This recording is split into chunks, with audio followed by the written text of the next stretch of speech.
स्वागत है आप सभी का। मैं हूं आपके साथ नैना यादव और लेकर हाजिर हूं हमारा खास शो वर्ल्ड नाउ, जिसमें हम बात करेंगे दुनिया की उन खबरों की जिनका असर कहीं ना कहीं दुनिया के हर हिस्से पर पड़ता है। और जैसा आप जानते हैं, वर्ल्ड नाउ में हम आपके लिए लेकर आते हैं वो खबर जो आपको जानना जरूरी है। उस खबर की तह तक आपको लेकर जाएंगे, उस खबर की पूरी ABCD आपको बताएंगे, खबर के हर पहलू से आपको रूबरू कराएंगे। आज क्या है आपके लिए खास, आइए ये जान लेते हैं। अमेरिका और ईरान में जंग चल रही है, तनाव है, और इन सब के बीच मुश्तबा खामनेई, उनके सिपाही ने वो कर दिया जिससे ट्रंप को घर में ही अब डर सताने लगा है। डोनाल्ड ट्रंप के करीबी कहे जाने वाले शख्स का मर्डर हो गया है। कहने को तो उनकी अचानक से मौत हुई, लेकिन सवाल तब उठने लगे कि जब ईरान ने इस पर जश्न मनाना शुरू कर दिया। सवाल तब और भी ज्यादा गहरा गया, क्योंकि ईरान ने बीते दिनों इन्हें मारने के लिए बाकायदा एक तस्वीर जारी की थी। उधर मिडिल ईस्ट में सुलग रही बारूद की चिंगारी अब एक ऐसे भीषण महायुद्ध में तब्दील हो चुकी है जिसका अंत फिलहाल कहीं नजर नहीं आता। अमेरिका और ईरान के बीच में जारी इस जंग को पूरे 134 दिन हो चुके हैं।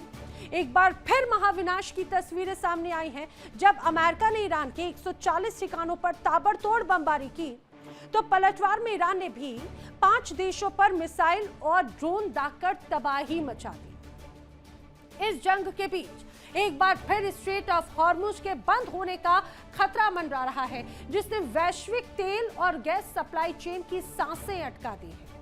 लेकिन इस पूरे रण क्षेत्र के बीच एक ऐसा चौंकाने वाला सच सामने आया जिसने वॉशिंगटन से लेकर तेल अवीव तक सैन्य रणनीतिकारों के होश फाख्ता कर दिए। एक ऐसी सीक्रेट और खतरनाक यूनिट की एंट्री हुई जिससे अमेरिका और इजराइल अब तक पूरी तरह से अनजान थे। जब फरवरी में ईरान के सुप्रीम लीडर की मौत हुई तो दुनिया को लगा कि ईरान बिखर जाएगा, लेकिन इस गुप्त ताकत ने पूरी बाजी को पलटकर ही रख दिया। आखिर दुश्मन के लिए मौत का दूसरा नाम बन चुकी ये एलीट फोर्स कौन सी है? क्यों इसके कमांडोज दुनिया की सबसे घातक तकनीक से लैस हैं? और क्या इस महायुद्ध के बीच खुद ईरान के भीतर ही सत्ता और सेना में कोई बहुत बड़ा गृह युद्ध छिड़ गया है? करेंगे इस पर विस्तार से चर्चा, तो आइए शुरू करते हैं वर्ल्ड नाउ। मिडिल ईस्ट में बीते 4 महीनों से ज्यादा समय से जंग जारी है और इस जंग की कहानी तो सभी जानते हैं, लेकिन आज आपको हम एक ऐसी सनसनी खबर बताने जा रहे हैं। अमेरिका को जिस बात का डर था, आखिर वही हो गया। डोनाल्ड ट्रंप के करीबी का मर्डर हो गया है, और ये जो मर्डर है, इस मर्डर की बात जैसे ही पब्लिक डोमेन में आई, ईरान में खुशी की लहर दौड़ गई और सन्नाटा पसर गया अमेरिका में। ईरान के टीवी पर लोगों को इसके लिए बधाइयां दी गई हैं। जी हां, बधाइयां दी गई अमेरिका में एक व्यक्ति की जान जाने पर। इस खबर के बारे में पहले जानते हैं। दरअसल हुआ यह है कि अमेरिका के जो करीबी हैं, अमेरिकी सेनेटर रहे लिंडसे ग्राहम की मौत हो गई है। अमेरिकी राष्ट्रपति डोनाल्ड ट्रंप के करीबी थे। कहने को तो उनकी मौत अचानक से हुई है, लेकिन पर्दे के पीछे ईरान का एंगल भी सामने आ रहा है, या ये कहा जाए जोड़ा जा रहा है। अमेरिका से बड़ी खबर यह आई कि डोनाल्ड ट्रंप के करीबी की हत्या हो गई है। लंबे समय तक अमेरिकी सेनेटर रहे लिंडसे ग्राहम की 71 साल की उम्र में अचानक से उनका निधन हो गया। उनकी मौत अचानक से हुई। लिंडसे ग्राहम की मौत को अमेरिका में दक्षिणपंथी विचारधारा वाले लोग साजिशों से जोड़ रखे हैं। लिंडसे ग्राहम इजराइल के हार्डकोर समर्थक माने जाते थे और ईरान के साथ अमेरिका की शांति वार्ता का सीधे सीधे विरोध करते थे। उन्होंने पाकिस्तान की भूमिका पर भी कई बार गंभीर सवाल उठाए हैं। और सबसे खास बात यह कि ईरान के समर्थन में जो प्रदर्शन हुए, उनमें कुछ तस्वीरें लिंडसे ग्राहम की भी थी, जिन्हें मारने की बात लगातार कही गई थी। 5 दिन पहले IRGC ने सबके सामने सेनेटर लिंडसे ग्राहम की हत्या की मांग की थी। कुछ दिनों से यूक्रेन और रूस के बीच में युद्ध खत्म करने की कोशिश में वो विदेश में एक युद्ध क्षेत्र की यात्रा पर भी थे। लेकिन अब अमेरिका में ये सवाल उठ रहे हैं कि क्या ईरान के इस तरह के इस घटना को अंजाम दिया गया, किसी तरह से साजिश को, या फिर ईरान ने किसी तरह से जहर के जरिए उनको निशाना बनाया। आइए जानते हैं कि लिंडसे ग्राहम आखिर ईरान के निशाने पर क्यों थे, आखिर क्यों वो इतनी ज्यादा चर्चा में रखी है। समझिए जरा। लिंडसे ग्राहम दरअसल अमेरिकी रिपब्लिकन सेनेटर थे। उनकी भूमिका काफी एक्टिव रही। कई बार हमने एक तरह से देखा ईरान पर जो बड़े प्रतिबंध लगे, जो सख्त प्रतिबंध लगे, उनके एक तरह से बड़े समर्थक वो एक तरह से रहे हैं। इसके अलावा हमने देखा IRGC को आतंकवादी संगठन घोषित करने का समर्थन करने वाले भी लिंडसे ग्राहम ही थे। ईरान का परमाणु कार्यक्रम, उसे एक तरह से कंट्रोल करने के लिए, रोकने के लिए मुखरता से आवाज उठाने वाले लिंडसे ग्राहम थे। परमाणु प्रोग्राम का विरोध करते रहे हैं। कई बार ईरान पर जो सैन्य कार्रवाई की गई अमेरिका की तरफ से, इजराइल की तरफ से, उसकी वकालत भी लिंडसे ग्राहम की तरफ से ही की गई थी। इजराइल के सबसे मजबूत अमेरिकी समर्थकों में से एक इन्हें माना जाता रहा है और यह बहुत बड़ी वजह रही है जो ईरान के एक तरह से वो टारगेट पर थे। इतना ही नहीं, तेहरान की नीतियों की लगातार आलोचना करने वालों में लिंडसे ग्राहम अव्वल नंबर पर आते थे। हमेशा आगे उनकी तस्वीर नजर आती थी। अमेरिका की अधिकतम दबाव नीति का समर्थन हमेशा से लिंडसे ग्राहम ने किया है। अब जो ईरान का नेतृत्व है, उनके बयानों की कई बार एक तरह से निंदा भी करते हुए लिंडसे ग्राहम नजर आए हैं।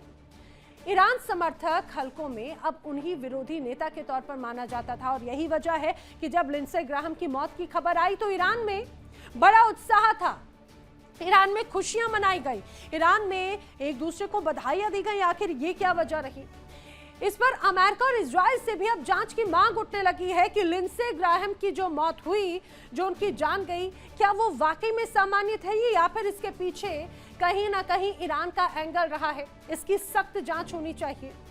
और यही वजह है कि सिर्फ अमेरिका नहीं, इजराइल में भी उनकी मौत को लेकर कई सवाल खड़े हो रहे हैं। अब इजराइल की ओर से कहा गया कि 6 दिन पहले तेहरान से तस्वीरें आती हैं, तेहरान में रहते हैं लिंडसे ग्राहम, अचानक से उनकी मौत हो जाती है और जिन हालातों में, जिस वक्त में उनकी संदिग्ध मौत हुई, उसकी जांच तो बहुत जरूरी है। आपको यह भी बता दूं कि पूर्व सुप्रीम लीडर ईरान के आयतुल्लाह अली खामेनी, जब उनका अंतिम संस्कार कार्यक्रम चल रहा था, इस दौरान कई तरह के अमेरिका विरोधी पोस्टर्स दिखाए गए। अमेरिका में जिस तरह से नाराजगी साफ तौर से देखी गई, अमेरिका के खिलाफ नारेबाजी की गई, कई नेताओं की यहां पर पोस्टर्स जारी किए गए। जो आप तस्वीरें देख रहे हैं उन्हीं की तस्वीरें हैं। इनमें लिंडसे ग्राहम भी शामिल थे। इन नेताओं में, इन पोस्टर्स में उन नेताओं को मारने की बात कही गई थी। और ये जो पोस्टर्स हैं, देखिए, लिंडसे ग्राहम को टारगेट करते हुए एक पोस्टर जारी किया गया था, उन्हें मारने की बात कही गई थी और इसीलिए अब उनकी मौत को सीधे सीधे ईरान से जोड़ा जा रहा है। अगर ऐसा है तो क्या ये वाकई में संभव हो पाया? चलिए अब आपको बताते हैं कि ईरान के टारगेट पर आखिर कौन कौन है। एक एक करके आप तस्वीर देखते जाइए। ईरान के टारगेट पर कौन कौन है? जो हिट लिस्ट है, उस हिट लिस्ट में 2 बड़े नाम हैं। एक है इजराइल के प्रधानमंत्री बेंजामिन नेतन्याहू का, तो दूसरा बड़ा नाम है अमेरिकी राष्ट्रपति डोनाल्ड ट्रंप का। लेकिन सिर्फ ये 2 नाम नहीं है, इसके अलावा ये पूरी तस्वीर, पूरी स्क्रीन भरी हुई है। इसमें बड़ा नाम आता है इजराइल के रक्षा मंत्री इजराइल कॉट्स का। फिर उसके बाद में अमेरिका के नौसेना के जो कार्यवाहक सचिव रखे हैं ब्रॉक कूपर का। इसके अलावा अमेरिका के रक्षा मंत्री पीट हेगसेथ तो सबसे टॉप लिस्ट पर हैं ईरान के। जी हां, याद कीजिए, कई बार नाराजगी जताई गई। मार्को रूबियो, अमेरिका के विदेश मंत्री, हमेशा से ईरान की हिट लिस्ट पर रहे। इजराइल में अमेरिका के राजदूत रहे माइक हकाबी, सीधे सीधे उनको लिस्ट में लिया गया है। और सबसे महत्वपूर्ण नाम कैसे भूल सकते हैं, एआई जमीर, जो कि आईडीएफ के चीफ ऑफ स्टाफ हैं। कहा जा रहा है कि ईरान के खिलाफ जो बड़ी रणनीतियां तैयार की गई, उसमें ये बड़े नाम थे। कुछ और नाम हैं जो ईरान की हिट लिस्ट में है। उसमें एक और नाम आता है इटली की प्रधानमंत्री जॉर्जिया मेलोनी का, क्योंकि ईरान को ऐसा लगता है कि इटली ने ईरान का समर्थन नहीं किया, हमेशा से विरोध किया। इजराइल के विदेश मंत्री का भी नाम आता है गिदोन सार का, जर्मनी के चांसलर फ्रेडरिक मर्ज, फ्रांस के राष्ट्रपति इमानुएल मैक्रो, ब्रिटेन के प्रधानमंत्री कीर स्टारमर। तो ये वो नाम हैं जो सीधे सीधे हैं ईरान की हिट लिस्ट में, ईरान के टारगेट पर। लेकिन 2 सबसे बड़े नाम, एक बेंजामिन नेतन्याहू और दूसरा अमेरिकी राष्ट्रपति डोनाल्ड ट्रंप।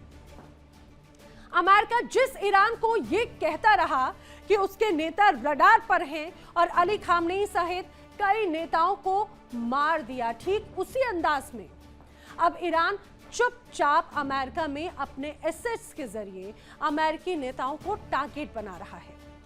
वैसे देखा जाए तो लिंडसे ग्राहम ट्रंप के करीबी में से एक माने जाते थे। उधर ग्राहम की मौत के बाद से अमेरिका में कई सवाल उठने लगे। क्या अमेरिका अब वाकई में सुरक्षित नहीं है? क्या ईरान ने जो कहा अब उसे पूरा करने में वो जुट चुका है? अगर ऐसा हुआ तो फिर तो ये बहुत गंभीर बात हो जाती है। डोनाल्ड ट्रंप भी सुरक्षित नहीं होंगे। फिर तो सवाल यही है, क्योंकि तेहरान ने ट्रंप को पहले ही मारने का ऐलान कर दिया। ट्रंप के साथ साथ कई नेताओं की हत्या और उस पर ईरान आरोप लगा रहा है कि अब देखना होगा कि आगे आखिर होता क्या है। आपको याद होगा कि कल ही डोनाल्ड ट्रंप ने कहा था कि अगर मुझे कुछ हुआ तो उसका जिम्मेदार सीधे सीधे ईरान होगा, और ऐसा कुछ हुआ तो हम ईरान पर 1000 मिसाइल से लगातार अटैक करेंगे। तैनाती हो चुकी है, तैयारी हो चुकी है। कल डोनाल्ड ट्रंप ने यह बात कही। उधर 5 दिन पहले लिंडसे ग्राहम के खिलाफ IRGC ने तस्वीर जारी कर दी और आज अचानक से उनकी मौत हो गई। तो क्या ये कहा जा सकता है कि मुश्तबा ने जंग भी जारी रखी और प्रॉक्सीज को भी एक्टिव किया और फिर उसका असर साफ तौर से नजर भी आ रहा है? लेकिन क्या अमेरिका अब वाकई में खतरे में है? क्या मुश्तबा ने पर्दे के पीछे रहकर वाकई में हिसाब कर दिया है? मुश्तबा को अली खामनेई से ज्यादा क्या वाकई में खतरनाक माना जा रहा है? क्या अमेरिका को दहलाने की साजिश ईरान ने बाकायदा शुरू कर दी है, उस पर काम करना शुरू कर दिया है? और वैसे भी ईरान जंग के दौरान अमेरिका में गोलीबारी की घटनाएं और भी ज्यादा बढ़ गई हैं। अब तो डोनाल्ड ट्रंप को भी जान का खतरा है और इसीलिए ट्रंप की सुरक्षा और भी ज्यादा बढ़ा दी गई है। और चलिए बढ़ते हैं आगे। जिस तरह से अभी हालात नजर आए उसको लेकर अब ये जरूर कहा जा सकता है कि अमेरिका में कहीं ना कहीं तनाव सीधे सीधे नजर आ रहा है। मिडिल ईस्ट में ईरान अमेरिका जंग 5वें महीने में प्रवेश कर चुका है, लेकिन इसका अंत कहीं भी नजर नहीं आता। आखिरकार 134 दिनों से जारी जंग कब थमेगी, ये समझ से परे है। हर बार बवाल होता है और उस बवाल के बीच में स्ट्रेट ऑफ हॉर्मुज बंद हो जाता है, जिस कारण तेल और गैस पर एक बार फिर आफत आती हुई नजर आती है। बीते कुछ दिनों से फिर से अमेरिका और ईरान में बवाल जारी है। आज फिर ईरान ने अमेरिका ने 140 ठिकानों पर हमले किए हैं और बदले में ईरान ने 5 देशों पर मिसाइल और ड्रोन से अटैक कर दिया। लेकिन इन सब के बीच में ईरान की वो यूनिट जिससे मिडिल ईस्ट में तबाही मचा रखी थी, जिससे अमेरिका और इजराइल अनजान था, आज वही यूनिट अब भारी पड़ती हुई नजर आती है। आपको कुछ तस्वीरें दिखाते हैं, इन तस्वीरों के जरिए आप बखूबी समझेंगे। ईरान की है ये सैबरिन यूनिट। आखिर ये सैबरिन यूनिट क्या है? ये वो सैबरिन यूनिट है जो IRGC की एक यूनिट कही जाती है, बेहद खतरनाक है। कहा जाता है ईरान को आजकल यही यूनिट पूरी तरह से कंट्रोल कर रही है, संभाल रही है। जब फरवरी 2026 में अमेरिका इजराइल ने ईरान पर अटैक करके सुप्रीम लीडर खामनेई तक को मार गिराया तो लगा कि ईरान बिखर जाएगा। लेकिन जो जवाबी हमले, जो ड्रोन अटैक, जो गोरिल्ला रणनीति सामने आई, उसके पीछे सिर्फ कुछ फोर्स नहीं बल्कि IRGC के कम चर्चित लेकिन बेहद खतरनाक यूनिट थी सैबरिन। सैबरिन फारसी में बना है और इसका अर्थ होता है धैर्यवान, डटे रहने वाला। कमांडर्स के अनुसार ये जो नाम है कुरान की एक आयत से प्रेरित है, जिसमें कहा गया है कि अगर तुम्हारे 20 आदमी धैर्यवान हो तो वो 200 पर भारी पड़ सकते हैं। इस यूनिट को सैबरिन या पेशेंट वाला कहा जाता है और ये नाम दरअसल कुरान की एक आयत से ही प्रेरित है। ईरान की जो सैबरिन यूनिट है, आखिर ये इतनी खतरनाक क्यों मानी जाती है वो भी जान लीजिए। दरअसल ईरान की सैबरिन यूनिट के बारे में कहा जाता है कि IRGC की सबसे खतरनाक, सबसे मजबूत फोर्सेस में से मानी जाती है। स्पेशल फोर्स इसे कहा जाता है। कमांडोज को बहुत कठिन सैन्य प्रशिक्षण इसमें दिया जाता है और इसके जो कमांडर्स होते हैं वो हर परिस्थिति में लड़ने के लिए तैयार हैं, चाहे पहाड़ी इलाका हो, रेगिस्तान हो या जंगल का इलाका। हर विषम परिस्थिति में लड़ने में इनके कमांडर्स माहिर होते हैं। स्नाइपर्स या घुसपैठ मिशन में तो ये बहुत ज्यादा एक्सपर्टीज रखते हैं। आतंकवाद विरोधी अभियानों में अक्सर इनकी तैनाती की जाती है और हाई वैल्यू टारगेट ऑपरेशन इसकी प्रमुख जिम्मेदारी है। आधुनिक हथियार और नाइट विजन उपकरण इस्तेमाल करती है। पैराशूट या हेलीबॉर्न ऑपरेशंस में बाकायदा ये प्रशिक्षित होते हैं। कमांडोज इसमें शामिल होते हैं। सिर्फ चुनिंदा सैनिकों को ही इस यूनिट में जगह मिलती है, हर कोई इस यूनिट का हिस्सा नहीं बन पाता। और ईरान की सबसे एलीट कमांडो यूनिट्स में इसे काउंट किया जाता है। तो ये है साबिरिन यूनिट। लेकिन इस यूनिट के गठन के बारे में भी जान लीजिए जरा। इस यूनिट का जो गठन है, दरअसल ये हुआ ईरान इराक युद्ध के दौरान। इसकी बहुत जरूरत एक तरह से पड़ गई थी। 1999 से 2000 में IRGC ने कुर्द संगठन PJAK से हो रही भारी नुकसान का सामना करने के लिए बाकायदा चुनिंदा लोगों को इकट्ठा किया और वहां से ही साबिरिन यूनिट की एक तरह से नींव पड़ना शुरू हुई। तब से लेकर IRGC चीफ मोहम्मद अली जाफरी ने इसे औपचारिक रूप से एक तरह से उसको मूर्त रूप दिया ताकि जल, थल और वायु तीनों मोर्चों पर मुश्किल ऑपरेशंस किए जा सके। और ये काम कुछ फोर्स अलग से एक तरह से उसके लिए अलग से यूनिट है। ये कोई छोटी टुकड़ी नहीं है। साबिरिन में कम से कम 6000 सदस्य हैं। सभी वॉलंटियर्स और IRGC की जमीनी, हवाई और नौसैनिक शाखाओं से चुने गए बेहतरीन लोग हैं। इसे कुछ फोर्स और सिपाह नेवी के मरीन कमांडोज के साथ में IRGC की सबसे एलीट टॉप टियर यूनिट माना जाता है। और इसकी जो ट्रेनिंग है वो पश्चिमी स्पेशल फोर्सेस से प्रेरित है। कमांडर्स के अनुसार ये यूनिट दुनिया की 11 स्पेशल फोर्स यूनिट्स की रणनीति से सीखती है, खासकर के ब्रिटेन की SAS से, और उसके अलावा अमेरिका या इजराइल की स्पेशल फोर्सेस का भी एक तरह से बाकायदा इन्होंने अध्ययन किया है। यानी जिस दुश्मन से ये लड़ती है उसी की तकनीक को अपनाकर ये तैयार की गई। साबिरिन को खास तौर पर स्नाइपर ट्रेनिंग के लिए जाना जाता है और ये ईरान के कुछ बेहतरीन स्नाइपर्स तैयार करती है। कुछ साबिरिन कमांडोज अल्ट्रालाइट एयरक्राफ्ट का इस्तेमाल करते हैं और पहाड़, रेगिस्तान समेत हर तरह के भूभाग और मौसम में ऑपरेट करने में सक्षम है। आज जो ईरान कर रहा है उसमें साबिरिन यूनिट की अहम भूमिका मानी जाती है। आइए अब आपको कुछ तस्वीरें दिखाते हैं जो ईरान आज किस तरह से फायर मोड में नजर आ रहा है, उसके पीछे क्या बड़ी ताकतें हैं। ईरान ने आज खाड़ी में 5 देशों पर अटैक किए जिसमें सारे हमले अमेरिकी बेसिस पर किए गए। ये तस्वीरें आपके सामने हैं, 6 तस्वीरें। उधर मुश्तबा खामनेई ने पत्र लिखकर कहा है कि हम हमले का बदला लेंगे और इसके लिए तैयारी पूरी कर रखी है। उधर ईरान का दावा है कि उसने अमेरिकी युद्धपोत पर अटैक किया, तो ईरान ने अपने छोटे बोट्स के जरिए यह दिखाने की कोशिश की कि उसकी मौजूदगी समंदर में है और ईरान ने बाकायदा अपना शाहिद ड्रोन का जखीरा भी दिखा दिया है। तो ये 6 तस्वीरें दर्शाती है किस तरह से हालात हैं। कुल मिलाकर ये कहा जाए कि मिडिल ईस्ट में फिर से बारूदी आग भड़क चुकी है तो गलत नहीं होगा। यही वजह है कि ईरान अमेरिका जंग 3.0 की तरफ अब बढ़ता हुआ नजर आता है। अगला अध्याय इतना ही घातक, इतना ही आक्रामक होने वाला है। उधर ईरान ने एक बार फिर से जहाज पर कल हमले किए। ईरान ने कहा कि हम स्ट्रेट ऑफ हॉर्मुज पर अपना अधिकार छोड़ने वाले नहीं हैं। ईरान ने फिर से स्ट्रेट ऑफ हॉर्मुज को बंद कर दिया है। खबर तो यहां तक है कि एक भारतीय जहाज पर भी ईरान ने अटैक किया, जिसके बाद सभी का रेस्क्यू किया गया है। यानी ईरान अब झुकने को तैयार नहीं। IRGC और साबिरिन यूनिट ने खाड़ी समेत अन्य जगहों पर गदर मचा रखा है। मिडिल ईस्ट में ईरान आखिर कर क्या रहा है, आइए वो भी मैं आपको बता देती हूँ। दरअसल स्ट्रेट ऑफ हॉर्मुज में जमकर बवाल है। एक बार फिर से संग्राम बढ़ता हुआ नजर आता है।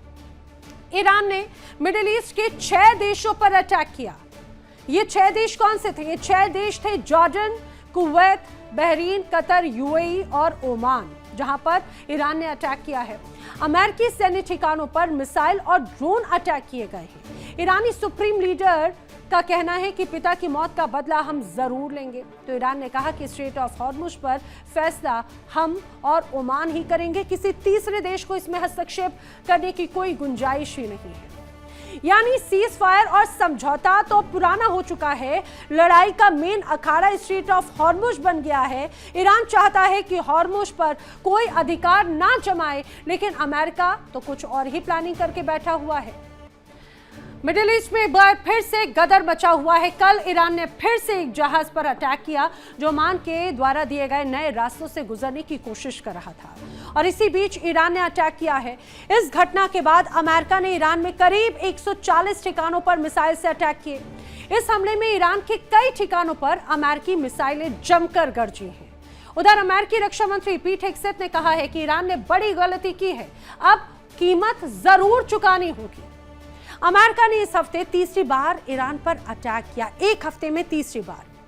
अमेरिकी रक्षा मंत्री पीट हेगसेथ ने कहा कि ईरान ने गलत फैसला लिया और अब उसे इसकी कीमत चुकानी ही होगी।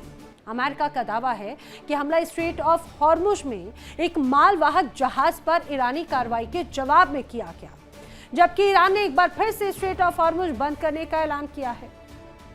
ईरान और अमेरिका के बीच एमओयू के बाद आखिर किस तरह से जंगी बवंडर मचा हुआ है, आइए वो आपको जल्दी से बता देते हैं। दरअसल 25-26 जून के दौरान ईरान ने ओमान से जहाज को जाने से रोका था।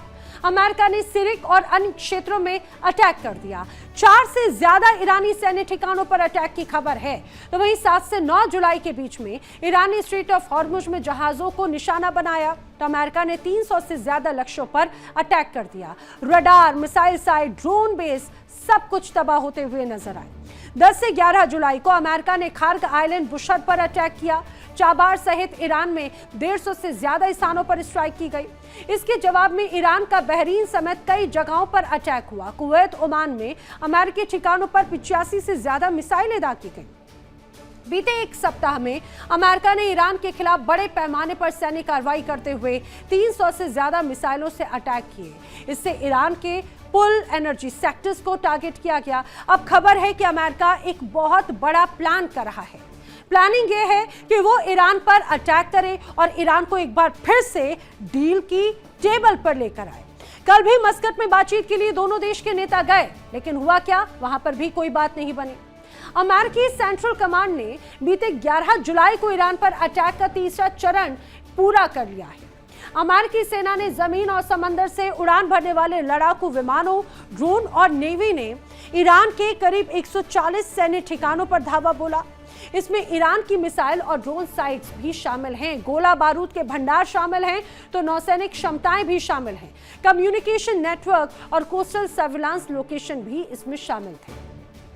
मिडिल ईस्ट में इस समय कहा जाए कि समय फिलहाल कुछ ठीक नहीं है। मुश्तबा अपने पिता का बदला लेना चाहते हैं, इसके लिए कुछ भी कर गुजरने को तैयार है। अमेरिका को बगैर रुके तेल और गैस की आपूर्ति चाहिए। दोनों की अपनी अपनी शर्तें हैं और इसके कारण दोनों देश पीछे हटना ही नहीं चाहते, जिसका असर पूरी दुनिया पर पड़ रहा है। अमेरिका लगातार ये कहता है कि ईरान सुधर जाए, नहीं तो बड़ा अटैक किया जाएगा। हालांकि कई बार अमेरिका इस तरह की धमकी दे भी चुका है। अब खबर तो यह है कि अमेरिका कुछ बहुत बड़ा प्लान कर रहा है। ईरान पर बड़े हमले की तैयारी की जा रही है। खबर जानते हैं क्या है? खबर है पेंटागन नौसेना, वायुसेना और जमीन पर यानी तीनों ही जगहों से एक साथ अटैक करने की तैयारी कर रहा है। और खबर है कि ईरान ने इसके लिए बाकायदा तैयारी कर भी ली है। वो तैयारी क्या है, मुझे लगता है आने वाले वक्त में जल्द ही स्पष्ट भी हो जाएगी। यहाँ पर एक और वक्त छोटे से ब्रेक का और आगे आपको बताएंगे कि ईरान ने कैसे 2 विचार एक साथ वहां पर काम कर रहे हैं।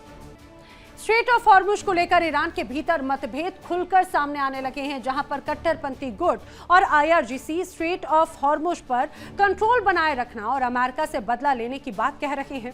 वहीं राष्ट्रपति मसूद पेज़ेश्कियान की सरकार बातचीत के जरिए अब समाधान चाहती है। दरअसल ईरान में 2 फाड़ सीधे सीधे होते हुए नजर आती है। कैसे, आइए आपको बताते हैं। ईरान में अब IRGC वर्सेस पेज़ेश्कियान सरकार सीधे सीधे होती हुई नजर आ रही है।